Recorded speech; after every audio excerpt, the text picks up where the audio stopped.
प्रायश्चित निरूपण। ब्रह्मा जी ने कहा, हे ब्राह्मणों, अब इसके बाद मैं प्रायश्चित विधि को भली प्रकार कह रहा हूं। ब्राह्मण की हत्या करने वाला ब्रह्महंता, मदिरा पान करने में निरत मद्यपी, चोरी करने वाला स्तेई तथा गुरु की पत्नी के साथ गमन करने वाला गुरु पत्नीगामी, ये चार महापातकी हैं। इन सभी का संसर्ग करने वाला पांचवा महापातकी है गो हत्या आदि।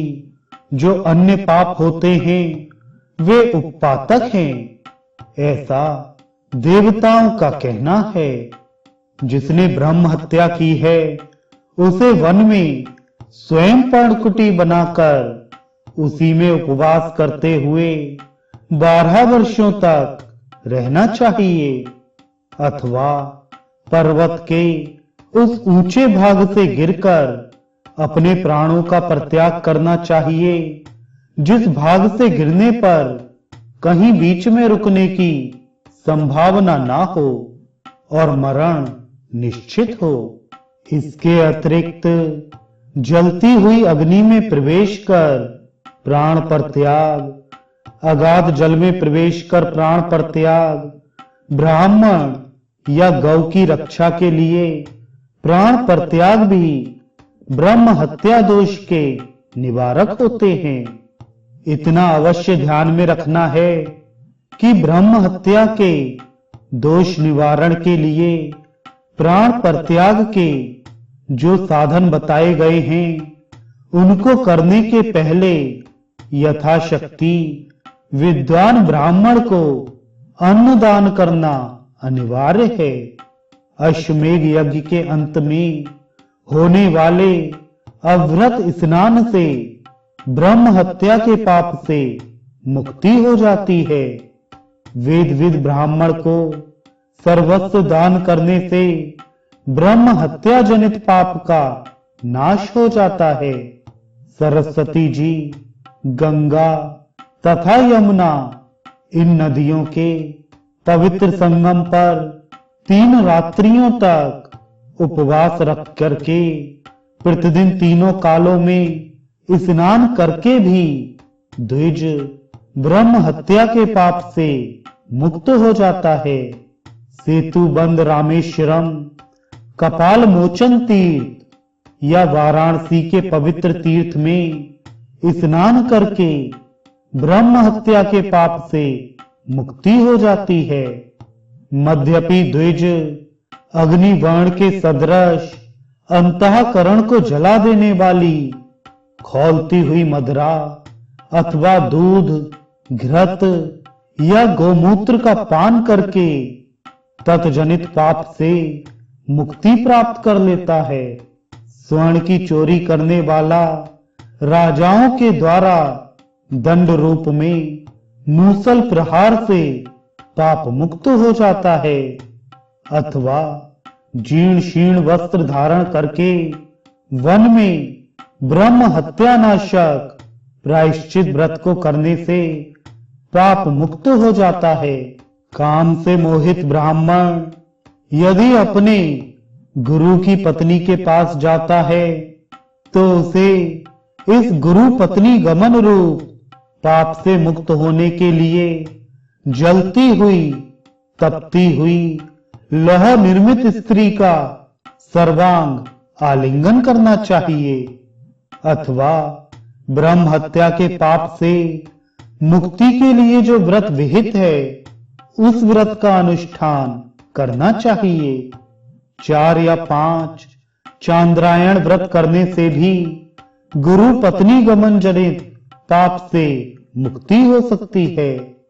जो द्विज पतित जनों का संसर्ग करता है उसे विभिन्न संसर्गों से होने वाले पापों को दूर करने के लिए उन पापों के निमित्त कहे गए व्रतों का पालन करना चाहिए, अथवा वह आलस्य से रहित होकर 1 संवत्सर पर्यंत तत्कृच्छ व्रत का अनुपालन करे। विधिवत किया गया सर्वस्व दान सभी पापों को दूर करने वाला होता है, अथवा विधिवत चांद्रायण व्रत तथा अतिकृच्छ व्रत भी सभी पापों को दूर करने वाला होता है। गया आदि पुण्य क्षेत्रों की यात्रा करने से भी ऐसे पापों का विनाश हो जाता है। अमावस्या तिथि में जो महादेव भगवान शंकर की सम्यक रूप से आराधना करके ब्राह्मणों को भोजन प्रदान कराता है, वह सभी पापों से मुक्त हो जाता है। जो मनुष्य कृष्ण पक्ष की चतुर्दशी तिथि में उपवास रखकर संयम चित्त से पवित्र नदी में स्नान करके ओमकार से युक्त यम, धर्मराज, मृत्यु, अंतक, वैवस्वत, काल तथा सर्वभूत क्षय इन नामों का उच्चारण कर तिल से संयुक्त 7 जलांजियों से तर्पण करता है, वह समस्त पापों से मुक्त हो जाता है। इन व्रतों का पालन करते समय शांत रहकर तथा मन का निग्रह कर ब्रह्मचर्य का पालन करते हुए भूमि पर सोना चाहिए और उपवास रखकर ब्राह्मण की पूजा करनी चाहिए। कार्तिक शुक्ल पक्ष की षष्ठी तिथि में उपवास रखकर सप्तमी तिथि को सूर्य देव की पूजा करने से भी सभी प्रकार के पापों से मुक्ति हो जाती है। शुक्ल पक्ष की एकादशी तिथि में निराहार रहकर जो द्वादशी तिथि में जनार्दन भगवान विष्णु की पूजा करता है, वह समस्त महापापों से मुक्त हो जाता है। सूर्य चंद्र ग्रहण आदि समयों में मंत्र का जप, तपस्या, तीर्थ सेवन, देवार्चन तथा ब्राह्मण पूजन ये सभी कृत्य भी महापातकों को नष्ट करने वाले होते हैं। समस्त पापों से युक्त मनुष्य भी पुण्य तीर्थों में जाकर नियम पूर्वक अपने प्राणों का परित्याग कर समस्त पापों से मुक्त हो जाता है। पतिव्रता नारी पति के देहावसान के बाद पति का वियोग असह्य होने के कारण पति धर्म के अनुसार पति के शरीर के साथ शास्त्रीय विधि का पालन करते हुए अग्नि में प्रवेश करती है, तो ब्रह्म हत्या, कृतघ्नता आदि बड़े बड़े पातकों से दूषित भी अपने पति का उद्धार कर देती है। जो स्त्री पतिव्रता है, अपने पति की सेवा शुश्रूषा में दत्त चित्त रहती है, उसको इस लोक तथा परलोक में कोई पाप नहीं लगता।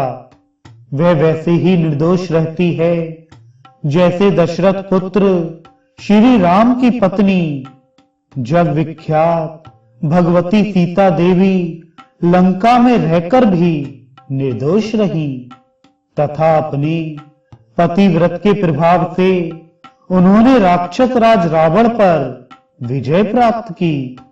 हे यतव्रत संयत चित्त होकर विविध शास्त्रीय व्रत का अनुष्ठान करने वाले भगवान विष्णु ने मुझसे बहुत पहले ही यह बताया था कि गया में स्थित फल्गु नदी आदि तीर्थों में यथाविधि श्रद्धा के साथ स्नान करने वाला व्यक्ति सभी प्रकार के पातकों से मुक्त हो जाता है और समस्त सदाचरण का फल भी प्राप्त करता है।